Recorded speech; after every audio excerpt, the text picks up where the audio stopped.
What's the best relationship advice you've ever gotten? My father gave me this advice shortly after I got married to the love of my life. He knew a thing or three about lifelong love. When my mother passed away, they had just celebrated their 63rd anniversary. I was working long hours and feeling put upon when I would come home to my wife needing help with the housework and the baby.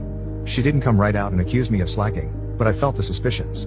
I was lamenting to my dad that I just wanted a 50-50 split, thinking, in my naivete, that would be an egalitarian solution. He nodded and in his own no-nonsense way, gave me the sagest piece of life's wisdom. There is no such thing as a 50-50 split. Things will always be unequal between partners. Some days you will be called on to give more because your wife needs more help, but the scales always tip back and next week you may need her support. At times, you may be called on to give 100%, or you may need her complete support because you have nothing left to give. Here's the important part: if you are not willing to accept this temporarily unequal state of affairs, then you shouldn't be married. If you don't love your wife enough to put her happiness and well-being above your own, then you don't deserve it when she does that for you.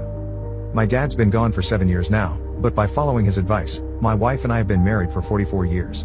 We have 3 sons and 3 grandchildren. As we've aged, my dad's advice has been even more pertinent. In the past year we each had to undergo heart surgery. I had a quadruple bypass, necessitating a lengthy stay in bed. My wife was a trooper. She did everything for me until I could get up and move around on my own. Then, 7 months later, she had a pacemaker implanted and I got to return the favor. In both cases, the one being cared for felt worse about needing so much help than imposed upon to help the other. And that's what a marriage should be. Thanks, Pop.